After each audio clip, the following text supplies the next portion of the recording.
Përshëndetje shikues të nderuar, jeni me edicion e lajmeve të orës 13 në Radio Televizioni Publik të Kosovës. Kosova po shënon ditën e çlirimit ku 26 vjet më parë trupat paqëruese të NATO-s hynë në vendin ton pas bombardimeve kundër caqeve ushtarake e policore serbe në Kosovë dhe Serbi. Nga 24 marsi e deri më 10 qershor të vitit 99, NATO bombardoi Serbin për t'i dhënë fund një prej gjenocideve më të mëdha në Ballkan. Gjatë fushatës 78 ditore, aeroplanet nga 13 shtete anëtare të NATO-s i bën mbi 38.000 fluturime, nga të cilat mbi 10.000 realizuan bombardime. Me rastin e 12 qershorit ditës së çlirimit të Kosovës, presidenti Vjosa Osmani tha se në tokën e djegur të Kosovës zbarkoi shpresa kur 50.000 ushtarë të NATO-s hynë në vend, duke ndihmuar në çlirimin e një populli të shtypur ndër shekuj.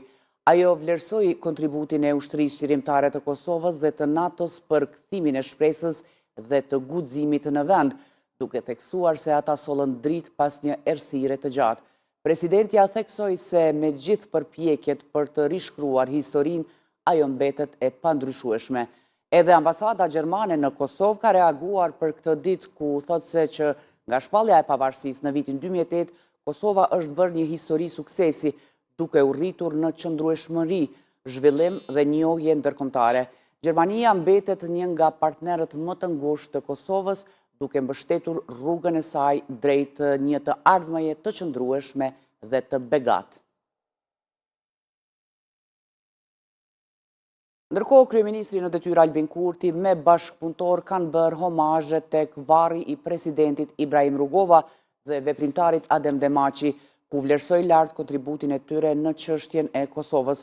Kurti homazhe bëri edhe në Prekaz, ku nga atje tha se 12 qershori është simbol i kryengritjes dhe lirisë.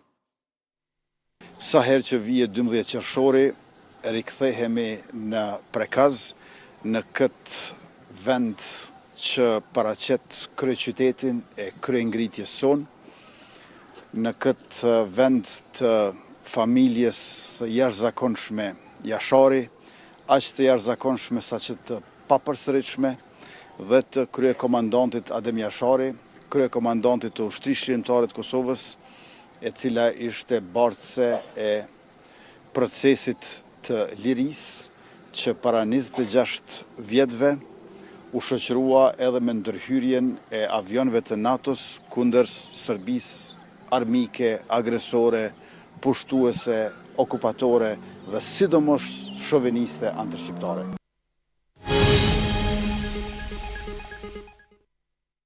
Nesër sërish mlidhen deputetët e Kuvendit të Kosovës në përpjekjen e radhës për konstituimin e legjislaturës së nëntë. Derisa në disa seanca rresht kandidatja e vetëvendosjes për kryeparlamentare Albulena Xhiu nuk ka arritur t'i marrë 61 votat e nevojshme, ka qenë vetëvendosje e cila ka propozuar votim të fshehtë, me të cilin nuk janë pajtuar opozita.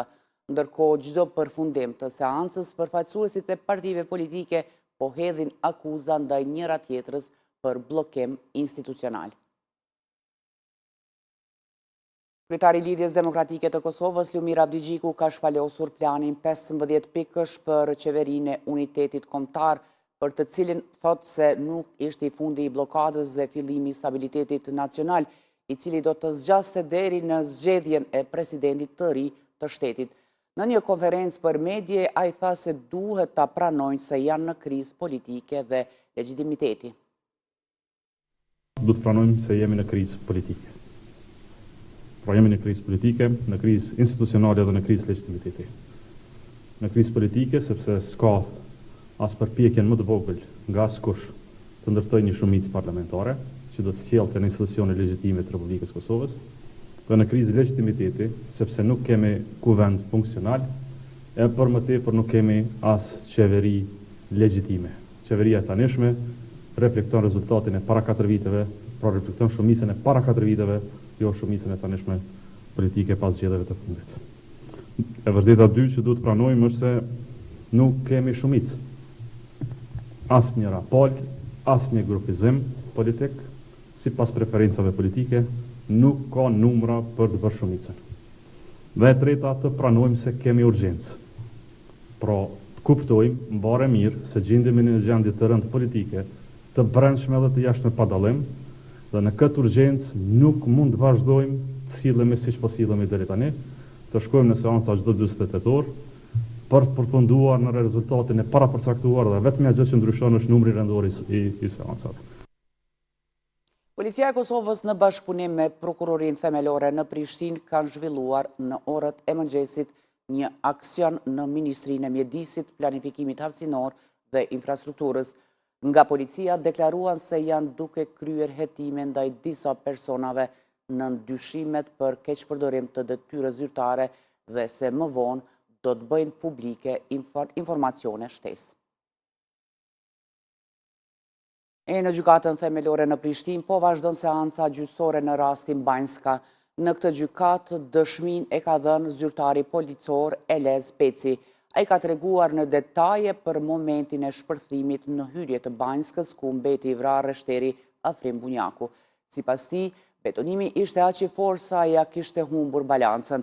Më 11 shtator të 2024-s, Prokuroria Speciale e Kosovës ngriti akt akuzë kundër 45 personave në krye me Milan Rajdojčić, të cilët akuzohen për terrorizëm, financim të terrorizmit dhe vepra të tjera të rënda penale. Autoritetet e Kosovës kanë kërkuar ekstradimin e përgjegjësit të grupit terrorist Milan Rajdojčić dhe të akuzuarve të tjerë për sulmin terrorist në Banjës të Zveçanit, mirë po një gjë e tillë ende nuk ka ndodhur. Është mbajtur mbledhje përkujtimore në nderim të Bujar Bukoshit. Ai u vlerësua si një prej figurave më të rëndësishme politike dhe intelektuale të Kosovës, duke luajtur rol kyç në rezistencën ndaj regjimit serb dhe sensibilizimin ndërkombëtar për çështjen e Kosovës. Gjithashtu janë bërë homazhe në Kuvendin e Kosovës në nderim të tij. Ishte mbështetës i rezistencës paqësore, por me raste edhe kritik i saj. Siç ishte edhe mbështetës i kryengritjes armatosur, por nganjëherë gjithashtu edhe kritik i saj. Ai ishte i guximshëm në çdo situatë. Kurajoz në politikbërje, realist në qëndrime dhe adhurues i veprimeve. Në bisedat tona të gjata që nga fillimi donim që Kosova të ishte ndryshe dhe doli se ne nuk ishim opozite e askujt, thjesht ishim opozite e pamundësive tona, opozite një realitete që nuk lëshon vend për idealizëm. Kultivuan mendimin e lirë si observim për Kosovën ndryshe nga rregullat obskurantiste të besimit në një Zot të gjithëpushtetshëm. Nuk e pëlqyen Kosovën mbretëria as principat, nuk u magjepsem nga asnjë ideolatri, por e deshëm Kosovën e idealeve tona të kryehershme. Në emër të familjes, ju falenderojmë përzemërsisht për praninë tuaj dhe për hapësirën për të kujtuar e nderuar babin. Shumë prej jush e njihni atë çfarë babi ka bërë si mjek, si veprimtar politik për lirinë e Kosovës dhe shërbimin e tij si kryeministër i parë i Kosovës. Ne, familja e tij, natyrisht që e njohim Bujar Bukoshin si person publik, por e njohim edhe atë që shumica nuk e njeh. Bujarin si baba, bashkëshort dhe si gjysh. Aq sa ishte i sakt me skalpelin në sallën e operacionit, aq ishte edhe i drejt për drejt e i guximshëm në ndjekjen e vizionit për vendin tonë. Bordi i Zyrës së Rregullatorit të Energjisë ka mbajtur seancë me çrast ka caktuar Kekun si furnizues të mundësisë së fundit për periudhë 6 mujore nga fundi i gushtit deri në janar të vitit 2026. Në njoftimin e lëshuar nga ZRE, thuhet se bordi ka lëshuar disa autorizime sa i përket të gjenerimit të energjisë elektrike nga burimet e ripërtritshme të energjisë, ndërsa ka shqyrtuar edhe ankesat e konsumatorëve dhe çështje të tjera që lidhen me funksionimin e Zyrës së Rregullatorit për Energji.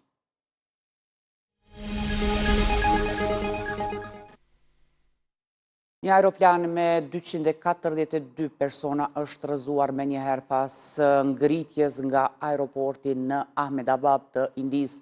Aeroplani ishte nisur drejt Londrës. ende nuk dihet nëse ka ndonjë të mbijetuar eventual nga rrëzimi I aeroplanit. Një aeroplan I udhëtarëve në të cilin ndodheshin, sipas informatave fillestare, 230 udhëtarë dhe 12 antarë ekuipazhi është rrëzuar në Ahmedabad të Indis në një zonë banimi pak kohë pas ngritjes. Aeroplani I përkiste kompanisë Air India, ndërsa ishte nisur për në aeroportin Gatwick të Londrës. Nuk dihet nëse ka ndonjë të mbijetuar eventual apo nëse ka viktima apo të lënduar në zonën ku është rrëzuar aeroplani. Sipas kompanisë, pronës së cilës ishte aeroplani, në të ndodheshin 169 shtetas indian, 53 shtetas britanik, 1 kanadez dhe 7 shtetas të Portugalisë. Piloti I aeroplanit me njëherë pas ngritjes ka bërë thirrje emergjente drejt kontrollit të fluturimit ajror, por më pas nuk ka pasur përgjigje nga piloti.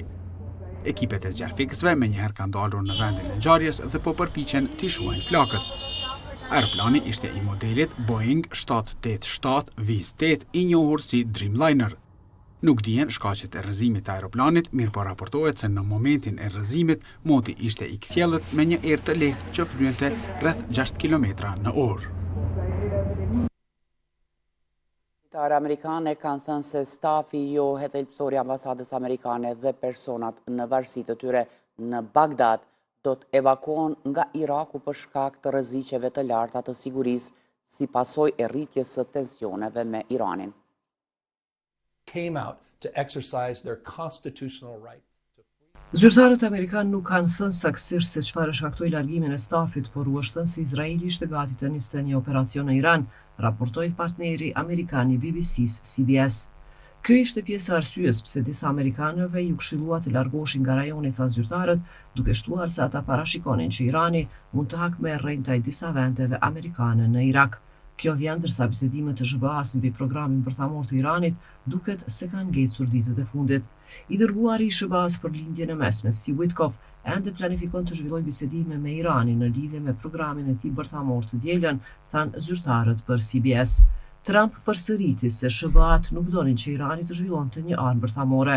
Më parë këtë javë, Trump zhvilloi një telefonat 40 minutëshe, e cila u tha se ishte e tensionuar me kryeministrin e Izraelit Benjamin Netanyahu, I cili prej kohësh ka argumentuar për një qasje ushtarake dhe jo diplomatike. Të hënën bordi I guvernatorëve të Agjencisë Ndërkombëtare të Energjisë Atomike filloi një takim në Vjenë për të diskutuar programin bërthamor të Iranit dhe çështje të tjera. Irani e përshkroi raportin e Agjencisë Ndërkombëtare të Energjisë Atomike si të pabalancuar, duke thënë se ai mbështeti në dokumente të falsifikuara të ofruara nga Izraeli. Ministri iranian I mbrojtjes Aziz Nasrizde tha se vendi I tij do të hakmerrejë kundër bazave amerikane në rajon nëse bisedimet dështojnë dhe Trump urdhëron sulme ushtarake kundër Republikës Islamike. Sekretari I mbrojtjes I SBA-s Pete Hegseth gjithashtu miratoi largimin vullnetar të familjeve të personelit ushtarak amerikan nga vendet në gjithlindjen e mesme, përfshir Kuvajtin dhe Bahreinin, raportoi agjencia e lajmeve Reuters. Irani thot se programi I tij pasurimit të uraniumit ishte për gjenerimin e energjisë civile dhe se nuk po përpiqej të ndërtonte një bombë bërthamore. E për të mos humbur asgjë nga lajmet më të fundit, na ndiqni dhe pëlqeni edhe në rrjetet sociale, aty ku informacioni vjen shpejt dhe sakt. Ne ju falenderojmë për vëmendjen tuaj dhe mirupafshim në edicionin e orës 15.